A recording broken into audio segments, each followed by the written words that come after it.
It's you. Here So you go. lovely to see you Here we go, again. guys.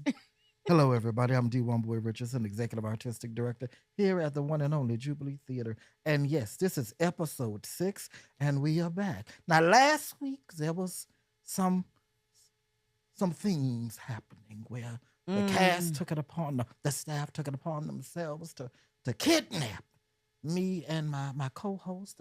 We were Mm. on our way to Mm. work on the podcast, and Mm. someone said, "Wham, could you come help me with something?" And And they locked along the us way, along the way. we got locked into a closet. Locked into a closet. And the staff wanted to have a staff takeover because they had some things to get off of their chest. And I said, I'm just going to let it ride. I'm going to let it ride.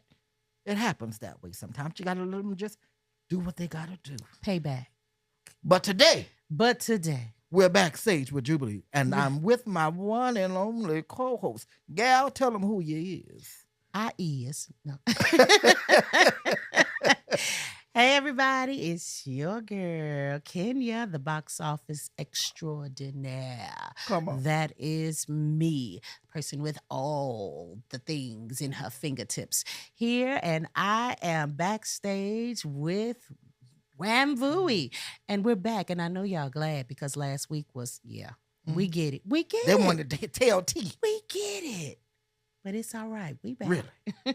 And we got some company, you Come on. guys. As we got talk some about company. being backstage and what's coming to the stage or what's actually about to be on stage right now, as we Right get now. opening is this Friday, is going to be I Got the Last Laugh, the Life and Times, celebrating the lifetimes and love and joy of Jackie Moms Mabley. And with us today, we have the playwright, the one and Whoop, only whoop, whoop, whoop. James E. Carter. Don't put the E in there, James. E. Come on. Carter. Give Well, it him the up, whole give it up, government give name. it up. All right. So Thank you for inviting me here, and I'm looking forward to the opening tomorrow and further as the show grows, and we'll see. I We'll would love see. it. We'll see. So, Brother Carter, before we get deep down into Moms Mabley, the show, and all that other good stuff, tell us about you. Okay, well, my name is James E. Carter. What the E stand for? Edward. All right. All James right. Edward. Full government name. That's a- That's trust. Mhm. I'm born and raised in Brooklyn, New York.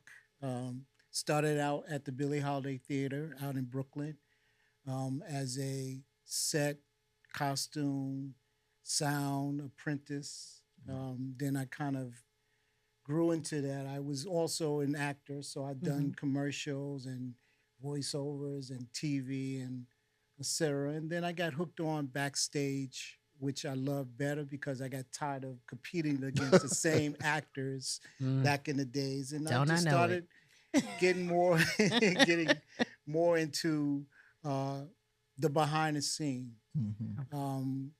I didn't go to college for it. I didn't go to any school. I kind of like looked, watched, and learned, and did some research. That's it. And Okay. as they say, hands on is better. Yeah. So I've been doing that for a long time. I'm a Delco Award winner and 3 nominees. I'm an Emmy Award winner, cinematographer. I've won a lot of awards through my career. That's how you do it. Come on with the Come on, resume. come on. Resume and receipts. That's how you do on. it. Well, Come they, on. they always say the proof is in the pudding. So There you go. got to Mhm. show what you've done and also what you could bring to the table. That's my new line. What can you bring to the table? I love Okay. that. And, So- and as we talk about bringing things to the table, coming to the forefront for Jubilee Theater is the incomparable I Got the Last Laugh, the Life and Times of Jackie Moms Mabley. Now, before we go really deep into this thing, I want to just take a personal moment to say thank you. Thank you first to Brother James for trusting Jubilee Theater with your baby. But Mhm. also thank you to the people that make it financially possible Yes. for Jubilee Theater to do Yes. this. This is a part of Jubilee Theater's initiative to bring about new works, our new works development series. So every year, every season, our goal is to bring about the creation of the next great American classic. Mm-hmm. As much as we love the shows that are out there, what happens if we don't keep in reinventing? What happens Right. if we don't start the development going? So a very special thank you to the R4 Foundation, the Amon G. Carter Foundation, and the Mm-hmm. Sid Richardson Foundation. Because of the donations that you all have been able to, bless Jubilee Theater with, and the Ann L. Rose Trust, charitable trust. Because of the donations you all give to us, Jubilee Theater was able to move a portion of that toward the development of these works. So yes, this is just like one of the other shows that's coming along this season. This is a project of what you all. This is a piece of what you all have helped us to be able to bring to the table. Um, I got the last laugh, the life and times of Jackie Moms Mabley. Now, with that, good sir, just wanted to say thank you. But with that, why this story? Why today are we talking about and celebrating this unsung hero, Jackie Moms Mabley? What has inspired you? What inspired you to write this piece? Well, I was working at Good Morning America years ago, and there was a coworker who they put us together, and she just started cracking jokes almost every morning. And I told her, I said, you're so funny. Why don't you go to the comedy, club down the block, Carolina, and open up? She was afraid and stuff, and I said, okay, cool, no problem.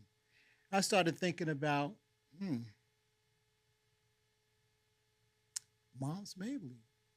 Nobody's talking about her. Mm. And this is a good project that I would love to write about, that would be inspired by her life and times, what she Mm-hmm. went through. Okay. So I just said, hey, let me just go ahead and start writing, doing some research. And next thing you know, it's I got the last laugh, inspired by the life and times of Jackie Moms Mabley. All right. Mm. Come on, So, come on for the you know, button on that. so Yes. With that, as we talk about the life and times of Moms Mabley, in the show, for those of you that are going to come out and see it, and we're inviting everybody to come out and see this phenomenal show, yes, there's this very beautiful balance between the comedy that is Moms Mabley, but also the life, the story right, behind the jokes, behind the person. right. What was your approach to finding that balance Mm-hmm. between the jokes and the person? Well, I figured for starter, I was like, well, why don't she come back to the Apollo Theater where she left off because prior to that she had a heart attack. Mm. So this is a reason for her to come back. At the same time, she was going to be interviewed by this guy by the name of Charles, who works at a Chicago publishing company. So he was going to write a book on her. So this was a perfect uh, subject on, bringing a male and female together, black and white together. So that was my thought also, Okay. as I was writing this and creating Okay. it. And I was like, okay, what if he was a Jew and she was black? Lesbian, we all will know that, I don't know if I gave it away, but but Gotcha. I was also looking at the relationship with Mhm. those characters and the personal Okay. Yeah. on these two people. Mhm. And the main place would be the Apollo Theater. I mean, it could be any theater, but I Mhm. said she was known and she made a lot of money at the Apollo Theater. All the other clubs were like little pennies and wasn't really enough until she really got to the Apollo Theater, and that's when she was making her most money in her career. I love Okay. that. Yeah. So for the listeners out there, okay, Yes. um, may not know who Mom's Mabley is. Let me put my hat on and ask this question. Come on. How would you describe Mom's Mabley? Wow. I want to say, as I get to know and get to read and see a lot, she was to me a gangster. Oh, I love okay. that. I like Back in the that. days, I mean, she was, she had her pimp hat on and her suit and Mhm. outfit, and she had an agent, but she also knew the game and being command and also making sure that she was getting paid. Okay. So I would say gangster, kind, willing, understanding, Mm. um, funny, Mm. um, sad inside because of the things that she had to go through Yeah. in her early life. Mhm. Um, so those are some of the. And in this production, we see a Mhm. lot of those things as well. So you got to get your tickets, Yeah. okay? Oh, And with yes. that, one of the things I challenge the audience to do is when you come to see the show, is to really understand the choice behind the name Moms. Moms, yes, Not just Jackie Mabley, Right. yes, but Jackie Moms Moms Mabley. Mabley. In that I'm not going to be a mother to just one. I want to be a mother to all. What does that mean to be a mother? Um, in our society today, what does it mean to be a mother? You know, is that unconditional love? Is it telling people what they want to hear? Is it telling them the things that they may not want to hear, but they need to know Right. today? Yes. And I'm going to Mhm. I'm going to unapologetically say it, because if I don't say it, I'm not doing what I need to do as a mother, As a mother. as a parent, as someone who loves you. So please, there's some juice in that thing, Yes. and quite frankly, it's a love letter to mothers everywhere. Please come out and see this show and talk more about what is a mother. You know, what is a parent? What does it mean to say the things that are hard to say sometimes? And why moms and not mother? Yeah, Why yeah. moms? That's a good one. Why would she choose to be called moms Moms. and not mother? Hmm. So y'all got to come on out and find out. Yes. Okay. Now, one of the things I would love to talk with you. I'm also the director for this particular show, and I'm having a good old time doing it. I try, Lord, I try. One of the things that I found interesting is, unlike a lot of comedians today, she knew how to read the room.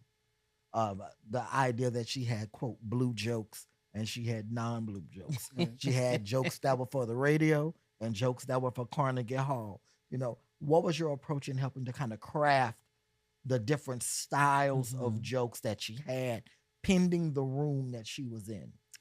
I don't know. I try to find jokes that were sort of universal, for kids, teenagers, male, females, Mhm. So it was a mixture of saying, okay, well, at this time, maybe she would say something like this or deliver a joke to the teenagers that are watching and Mhm. listening.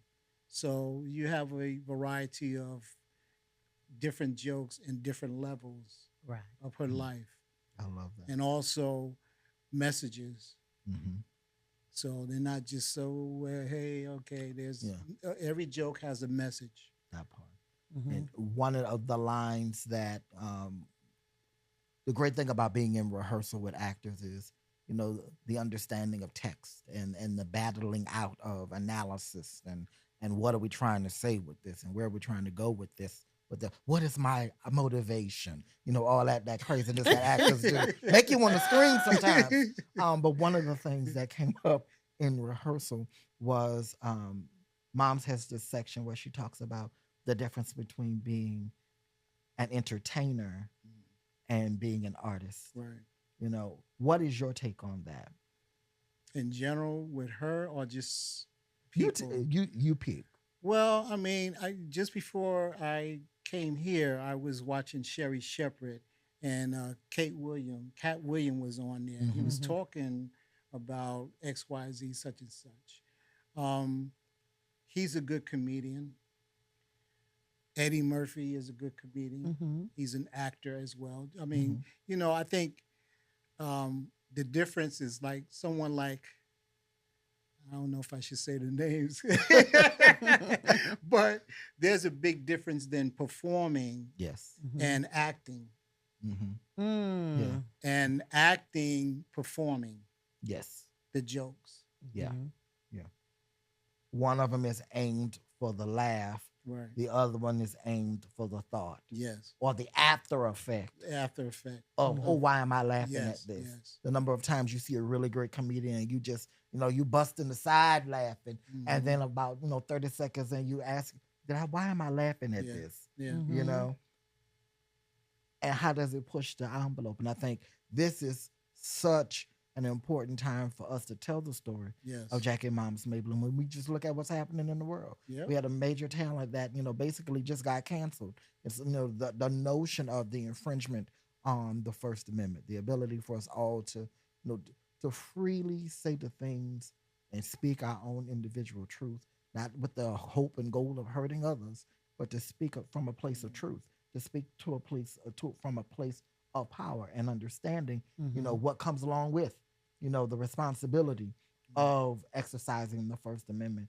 And what's so great is that moms exercises that in the way that, the idea that at 27 in the early 1900s, Mhm. she's able to say, yes, I am a lesbian, Yeah. and to walk in her own truth at a Mhm. time where at that time, if you were, of the LGBTQ community, it was easy to get arrested. Yeah. You go Oh, into a yes. movie theater, they were waiting for somebody to, to Yeah. touch or Oh, kiss yeah. or look Yeah. the wrong way, and you get hauled off. And for her as a woman, as a black woman, Yep. to say, "Damn it, this is who I am," Mhm. and I dare you to Mhm. say something Yeah. about it. Yeah.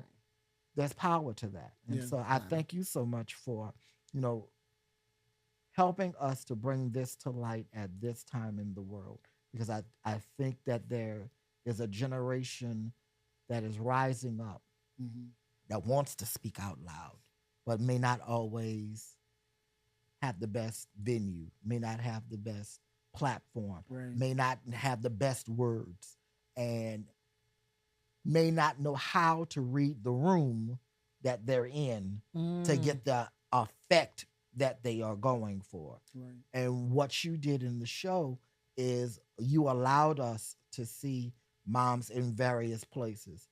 How she was in Harlem Right. is different than how she is at Carnegie Hall, Right. which is she's different in the recording studio. Right. Yes. How Right. to read the room, how to not only how to read the room, but to know this is the effect I want to have on you, the audience. Right. So thank you for that. Oh, you're welcome. James, in your research during for this production, is there anything that you discovered about moms that may have taken you aback or just sat on you like, wow? Is there anything in that research? No, not really. I mean, I kind of like, I knew she was a lesbian. I knew she was a comedian, an actress. I, did some research, saw footage and stuff. Mhm. And it didn't surprise me at all. I mean, it's like, wow. Mm. And the timing was perfect because a lot of them was coming out. Mm. And I was like, dang, this is a great ass show. I know I got a hit show. Come on, brag on yourself. Well, I kept saying, I said, this play is a hit play. The timing is just right. And nobody's talking about her. Mm. Mm. Why do you think that is? Well, there's a lot of Black historical figures that people are not talking about. Yeah. And I think it depends on the writers.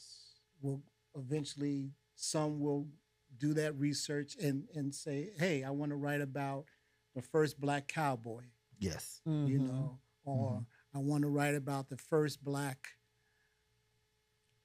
The first Black samurai. Yeah. The first Black samurai. There You you know go. what I'm saying? Mhm. The fact that Yeah. there is such a thing as a There Black is. samurai. Yes. That there was an African who ended up in that part of the world and ended up becoming a samurai. Mhm. And I think a part of that is a double-edged challenge. It is a challenge on the writers Right. to go out and look for those stories. Yeah. Yes. But as a producer, it's also a responsibility of producers Right. to go looking out for those stories and finding that balance. Yeah. Every time I'm picking out a season, I have to wait a couple things. One, is this commercially viable? Can I sell tickets to it? Mhm. Can I get butts in the seat to keep Right. the doors of the church house open? But I also have to ask, am I doing ourselves as a community a disservice by not seeking out those stories? And I feel, thank you for we found each other on LinkedIn, Oh, you Yes, know, wow. yes. On And that was LinkedIn. what, Thank you. 20, over a year 23. ago. Yeah, Yeah, 2023. I Yeah, did someone reaching yeah. out and say, hey, this Yeah. is not an invitation for everybody and their mama to hit me up on LinkedIn, but artists find me sometimes and they'll say, hey, this is what I have, and would you like to take a read, or I have a show, would you like to come in and sit in, or if you have an opportunity to have a staged reading. And as a producer, I'm always on the lookout for those new voices, those new talents, those new opportunities, because if we don't do it, who else is? Mhm. And if we unfortunately wait for the people who don't always look like us to do that, sometimes, not all the times, but sometimes you have to ask yourself, what's the ulterior motive behind them doing it? And it's a different take when someone else is taking responsibility for telling our stories. Right. Mhm. Yep. Yes, Yeah. we have been talking about what will the person receive from the comedians that are up there, or any artist that's going to say, what will the audience receive? So, what do you hope in this production here in Fort Worth, Texas, Come on. that the audience will take away from your story? Because this is your story. What do you want them to take away? Well, I mean, again, I just say, look in the mirror, look at yourself, and be yourself. Come on. All right. I love You that. know, the message is be true to yourself and let others accept you. If not, life goes on. Yeah. You Life know, goes on. Yeah. And your acceptance or non-acceptance Yeah. of me. Does not make me. Come right, on, come right. on. Y'all gonna fool around and we gonna Don't do it. Don't do it. So, Huh. ladies and gentlemen, as we're getting ready to bring ourselves to a close, I want us to always remember a couple of things. One, there's talent out there. We just have to go look for it. Yes. And that talent out there, I need you to unapologetically be true to yourselves and telling the stories that you're trying to tell. And be fat if you're going to tell the story of somebody's life, as we did the research and do the dramaturgy. That is key. That is important. And we're not just making things up. Right. That's one. Two, to all of the investors out there, look at your local theaters. Yes, of course, I would love for you to invest in good old Jubilee Theatre, Please. located Thank you. at 506 Main Street in Fort Worth, Texas, because $1 given to Jubilee Theatre is an investment Is it- in the community as a whole. Yes. But for those of you who may see us beyond, who may see this podcast beyond Fort Worth, look at giving to your local theater, because that's an investment in your community, because it's an opportunity for us to create more programming Mhm. for shows like this. Because if we don't make the investment, they don't get the opportunity to make it up to those higher places. We don't get to go to off Broadway or off Broadway or Broadway, or just make it into the Lord circuit as a whole. Somebody has to step forward and say, I want to take a challenge. I challenge myself and I want to do this. So please, for those of you out there who have the capacity and the willingness, please consider giving to Jubilee Theatre. At any time, please go to our website at jubileetheatre.org. Go onto our giving section and support us. And for that, I say thank you all so much. Thank And we you. looking forward, because after this, we got some more things coming to you, but you'll find out about that in episode 7. And yes, me and Miss Kenya will be here for We- number 7. I'm not gonna be letting We nobody will be kidnap back. me again, locking me in We the will be closet, back. hiding me away, because they want to take over. We have something to say. Maybe I said, I'm sorry, I was just worked up. This young generation, everybody wants to come over and take over. They want to be seen. It's That's all right, all. Father God. It's all right. In the name, Father. That being said, That being beautiful said. people, always remember, I am We are Jubilee, Theatre. And I'm James E. Carter, the playwright of I Got the Last Laugh, inspired by the life and times of Jackie Moms Mabley. Don't forget, show dates. We start this Friday, go all the way to October 10th. Get your tickets, 817-338-4411 or our website. All right, y'all. Be blessed.